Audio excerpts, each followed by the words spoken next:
Okay, we are on to our second installment of bundling ChatGPT with Google Suite and working within Google Suite, aided by the help of ChatGPT. So this is super exciting. We're going to move into the second exercise, part two.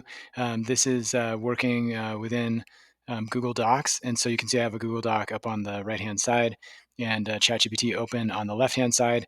And the ChatGPT that I'm going to use for this is the 4.0. You could also potentially use the 0.1. We'll do that a little bit later for some spreadsheet work. But yeah, for now, we'll just keep it at 4.0. And what we're going to do is we're going to need to make a document today. And so the document we're going to make is going to be as follows. And we talked a lot about prompt engineering.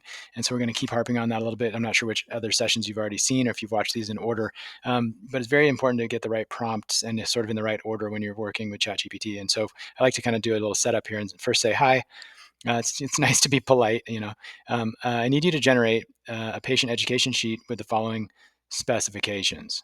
Okay, and then the specifications are going to be as follows. We're going to first ask it to. We're going to tell about the audience, and so the audience is a healthy new mom who had a healthy delivery 3 days ago and is just now being discharged to home with the baby girl. Mom's health literacy is quite low, and the reading level. So the reading level and the information needs to be written carefully to maximize comprehension and compliance. And so that's kind of a good start. We're covering a few bases with that.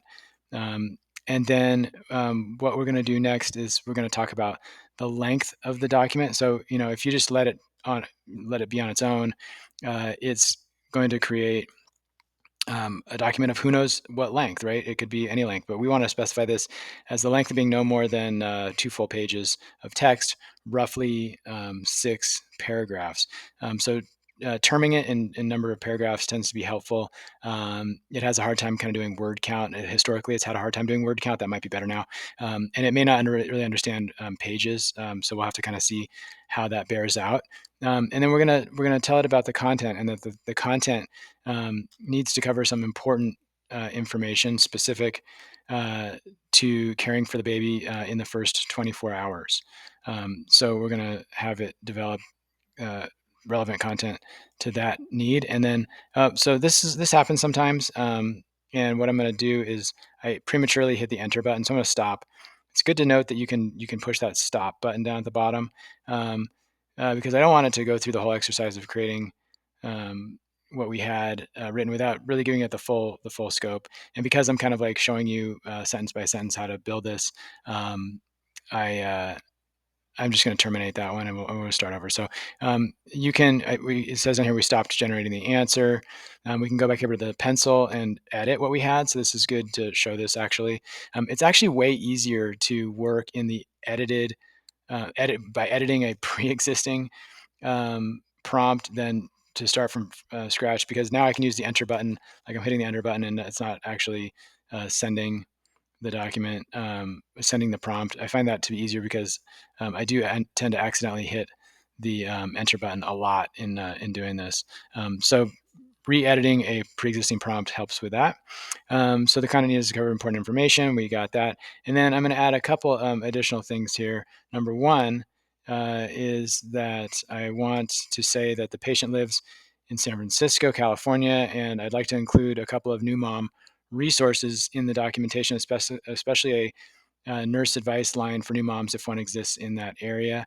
And I want it to use reputable online resources to research this. And I use this phrase a lot, as you might have picked up um, in other clips that we've done of using AI.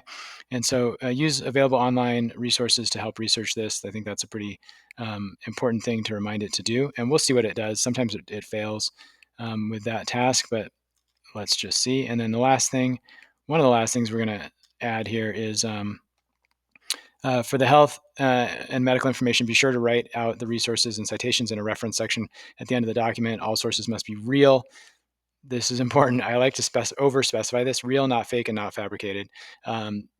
There's plenty of examples that I could pull from to show that where the GPT just completely makes something up, or it might not be made up, but the citation is completely fictitious or cites the wrong paper, things like that. So you always want to double check. And then I ask it to please double check its own work. I don't know if it does this, but I say this because, I mean, I would tell this to an assistant if they were doing this for me. So before you send me your draft, I want you to double check your work. So that's the full prompt that I want to give it. And I'm hoping that this will be like a one-shot deal. Just if you spend a lot of time, I found that it's nicer to spend more time on the prompt than maybe it would even take for you to write it yourself. But you're going to get a better return on your investment if you do put that time in and really work with the prompt to get it to cover as many bases as you possibly can. I wanted to necessarily leave it a little open ended. I didn't want to give it all the details, but if I did want to have it talk about um, very specific things, I could add in here something like, make sure to talk about breastfeeding. Let's not put that in there. We could maybe add that if it doesn't seem to. It should. I'm hoping that naturally it's going to do that, but let's just see. So let's go ahead and pop that in there, and you'll uh, see a little action at the bottom here once this thing gets cooking here. But let's have it regenerate the response. Okay, I think we're cooking here. And you saw there maybe something flash on the screen saying it was using the internet. Let's see what it came up with, okay? And actually, it's still cooking. You can scroll to the bottom and see where it's still typing. And it looks like it's trying to come up with some references. That's cool. We wanted that for sure. There's the sources here. So let's see. It's done thinking now. So let's go to the top and take it from the top and see what we got. For one shot, this doesn't look too bad right off the cuff. Welcome home. Actually, you know what? Let's do. Let's have some fun and just see rather than just us reading it. Let's see if we can have it read it Welcome live. home with your new baby girl. Congratulations on bringing your baby girl home. The first day at home is special and can feel overwhelming. This guide offers simple steps to help you care for your newborn in the first 24 hours. Good. It's good so Feeding your far. baby. Breastfeeding. Yeah, and I got Offer the your breast breastfeeding part. whenever That's your great. baby shows signs of hunger, such as rooting or sucking on her hands. Newborns typically feed every 2 to 4 hours, totaling 8 to 12 times a day.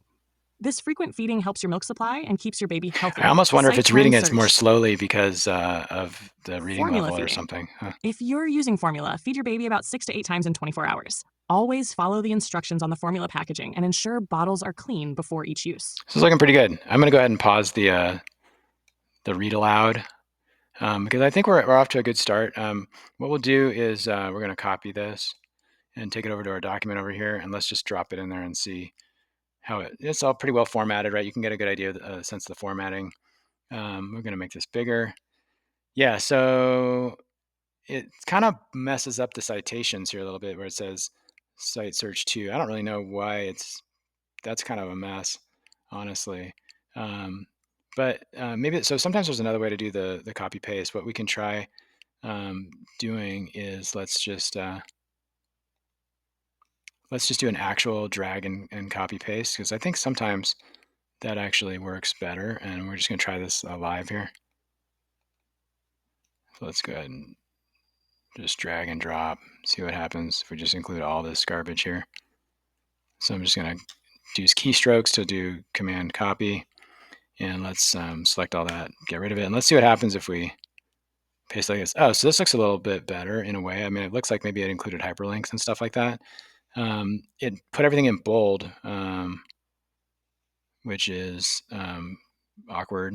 But the citations are looking a little cleaner, maybe. Now, who knows what in the world these actually go to. So I wonder if this actually is, oh, it looks like, look at this. It looks like it might actually be a resource. Get more from the bump. Never heard of them, but it's real, I guess. It didn't ChatGPT didn't make it up. Okay, interesting. Okay, well, so I mean, if I didn't know about that, I'd check it out and do a little more vetting to make sure it was what I wanted to put in my patient education sheet. But it's not a bad place to start. This talk about formula, newborn at home. Okay, care instructions. So this is interesting. I mean, certainly if I was just trying to help this mom out, I would vet these resources and such. Wikipedia, that's interesting. Umbilical cord care, when to seek help, local resources in San Francisco. Okay, so we had asked it to do this. Nurse home visiting program. San Francisco offers a free nurse home visiting service for new mothers. A public health nurse can visit your home to provide support. To sign up, call the maternal, child, and adolescent health office. I'm just going to do this. Let's copy this phone number and do a quick Google search just to see how fabricated this number could be. Let's see if this number comes up. Hey, well, look at that. Maternal, child, and adolescent health. Wow. It didn't make that up. That's cool. Okay. Good to know. So I'm learning a lot too as the person who's trying to give this mom more information. I'm learning too about what resources are involved in this person's community. Maybe I'm not from San Francisco, right? So it's helping me out. Here's another support line. Let's do the same thing with this. Someday you're going to catch it fabricating something, and it's not too uncommon, to be quite honest with you. At least in the past, and maybe things are getting slightly better. Let's see what comes up with this one. Yeah, Bay Area Community breastfeeding resources. Would you look at that? So I think we're off and running here, and it puts the references there. It totally format busted the the sources, but I think for getting you off go with having had nothing before to having a 2-page, and look, yeah, 2 pages. What do you know? 2 pages of content to give to a mom with a pretty low health literacy with some phone numbers and resources.